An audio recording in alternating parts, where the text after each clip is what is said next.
Olá, quarto ano, tudo bom com vocês? Professora Letícia falando de longe mais uma vez. Na videoaula de hoje nós vamos ter conteúdos de ciência e geografia.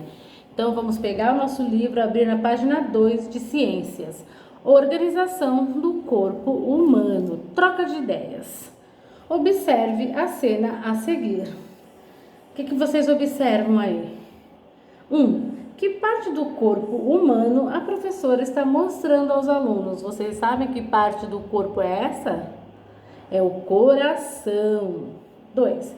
Além do coração, você conhece algum outro órgão do corpo humano? Cite um exemplo. Bom, pulmão, que mais? Fígado, rim, coração já falamos, que mais? Estômago, tudo isso são órgãos? É isso que nós vamos estudar a partir de agora, né? Na página 2, é essa troca de ideias que a gente faz aqui da maneira que a gente consegue. Em casa vocês discutem aí com o papai, com a mamãe, ou pensem em quantos órgãos a gente tem. E vamos dar início aqui na página 3, células. Vamos ler juntos. Todos os seres vivos são formados por células. Existem organismos que são formados por uma única célula, como as bactérias e os protozoários. Esses organismos são chamados de unicelulares. Olha aqui, ó, um exemplo. Este protozoário é um ser unicelular. Entretanto, muitos outros seres vivos são chamados de pluricelulares, ou seja, seus organismos são formados por várias células. Nós, seres humanos, somos pluricelulares, pois somos formados por trilhões de células. Nosso corpo, incluindo todos os órgãos, como o coração que você viu no início do capítulo, é formado por estruturas chamadas de células. Portanto, podemos dizer que as células são as unidades básicas dos seres vivos. Olha aqui, os animais também são seres pluricelulares. Aqui nós temos duas formigas e aí a gente já entende que eles também são pluricelulares. Página 4. A maioria das células é tão pequena que não pode ser observada a olho nu. O que é olho nu? Que se pode ver sem o auxílio de instrumentos. Para que possam ser visualizadas, é necessário utilizar um aparelho conhecido como microscópio. Esse aparelho é constituído de lentes que aumentam a imagem das células, possibilitando o estudo. Então, olha, aqui nós temos tubos com sangue e aqui um aparelho de microscópio onde quem examina consegue estudar, enfim. Então tá aqui, ó. O microscópio permite a visualização das células do sangue, que na imagem acima estão ampliadas aproximadamente 100 vezes. O uso do microscópio revolucionou o estudo dos seres vivos, pois permitiu a visualização de estruturas muito pequenas, como as células, fungos, vírus e bactérias. Além disso, facilitou o entendimento de como a célula funciona e de como ocorrem muitas doenças, possibilitando sua prevenção e cura. Saiba mais aqui, pessoal, na página 5. Vamos ler? O microscópio é um instrumento de trabalho de muitos profissionais, como biólogos, médicos, físicos e até astrônomos. Mas os microscópios, nem sempre foram parecidos com o apresentado na imagem ao lado, o qual é chamado de microscópio óptico. Então aqui, ó, nós temos uma linha do tempo de como surgiu o microscópio. Então vamos lá. Em 1595, o primeiro microscópio foi construído em torno do ano de 1595 por um fabricante de óculos e seu filho chamado de Hans Zacharias Janssen. O aparelho consistia em um tubo com lentes que possibilitava a observação de pequenos objetos. Quem está com o livro em mãos consegue ver exatamente, né? Às vezes no vídeo não consegue tanto, mas por isso que é importante acompanhar as videoaulas com os livros em mãos, hein, pessoal? 1665. Robert Hooke conseguiu observar pequenas células vegetais, as quais chamou de poros ou pequenas células.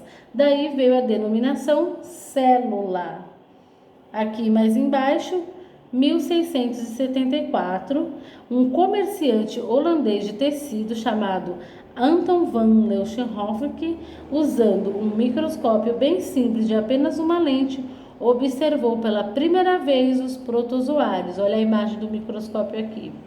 Em 1930, no início da década, o alemão Ernst Ruska desenvolveu o microscópio eletrônico, que possibilita ampliações de até 1 milhão de vezes. Página 6.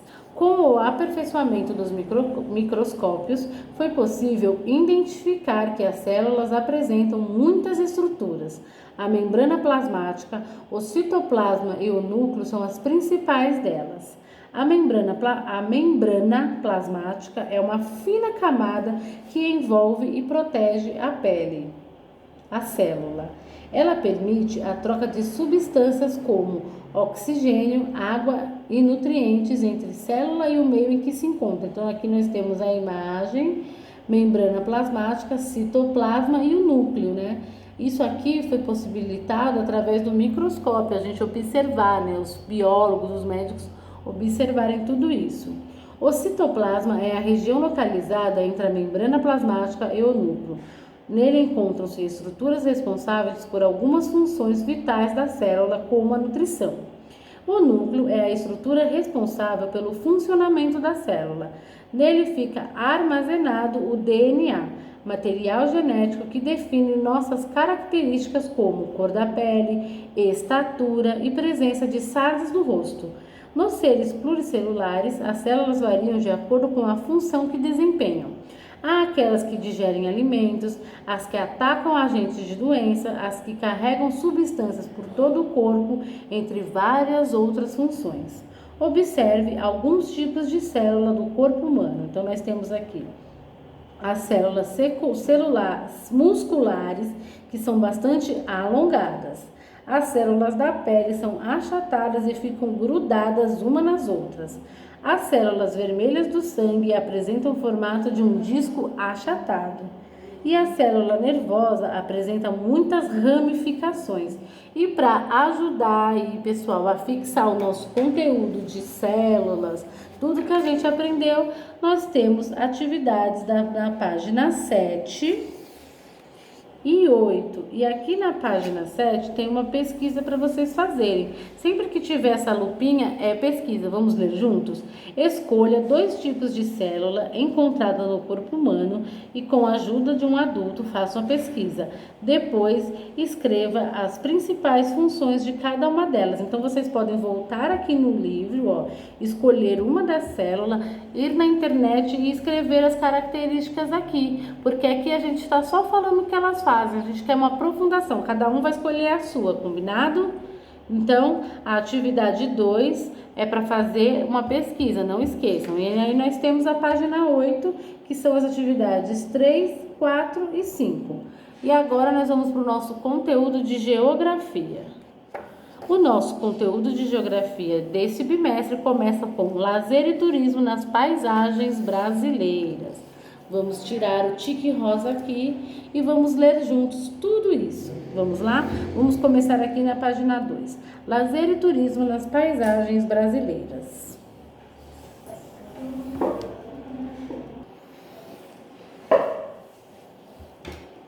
Anualmente, o Brasil atrai milhares de visitantes de outros países. Entre os motivos para a vinda de tanta gente, destacam-se as atividades de lazer associadas à diversidade de paisagem em nosso território. Saiba mais a respeito lendo o texto a seguir. Um mundo chamado Brasil. Estima-se que seu litoral ostente mais de 1.500 praias. Só isso bastaria para fazer dele um destino turístico inevitável. Acontece que o território brasileiro tem também o rio mais caudaloso da terra, rio que apresenta intensa corrente ou fluxo de água, o Amazonas, e maior floresta tropical do planeta, a Amazônia. Realiza o maior carnaval do mundo, ainda que não reunisse tantos superlativos. O que é superlativo? Expressa qualidade em um grau muito elevado, excelência. Quando a gente fala superlativo, a gente está falando de excelência. O Brasil encontraria qualquer visitante graças principalmente à sua diversidade, em todos os aspectos: clima, fauna, flora, relevo, história, arte, gastronomia, sem contar, claro, o povo brasileiro. De norte a sul, de leste a oeste, o visitante encontra uma gente calorosa, cercada de incríveis belezas naturais e arquitetônicas. Na maioria dos pontos turísticos do país, natureza e civilização dialogam e desse contraste surgem atrações únicas que ajudam a compreender a pátria brasileira. Ministério do Turismo, Brasil. Então, pessoal, vamos trocar ideias aqui sobre esse texto. Qual é o assunto tratado nesse texto? A diversidade natural, cultural do nosso país como destino turístico, né? Então, o texto está falando sobre o Brasil como turismo. E B, segundo o texto, o Brasil é um destino turístico atrativo para pessoas de outros países. E quais são os aspectos do país o texto ressalta para defender essa ideia? Bom, o extenso litoral com mais de 1.500 praias, os rios caudalosos, né, o Amazonas, a floresta, tudo, e o povo, né, eles também ressaltam bastante o povo, né, e o nosso carnaval, que a gente sabe que atrai turistas do mundo todo. C. Você sabe o que é turismo e lazer? Converse a respeito dessas atividades com a turma e o professor. Registre a conclusão a que chegaram em seu caderno. Sabem o que vem por aí, quarto ano? Atividade extra. Vocês vão pegar aquela folhinha extra, amiga, parceira, escrever o nome de vocês, quarto ano, Pro Letícia,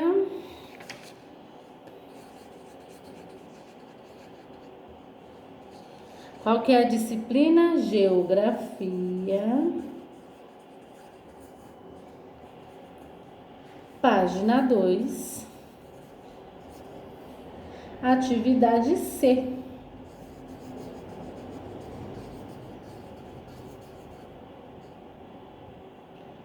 Vocês vão procurar aí, ó, no dicionário, na internet, o que é lazer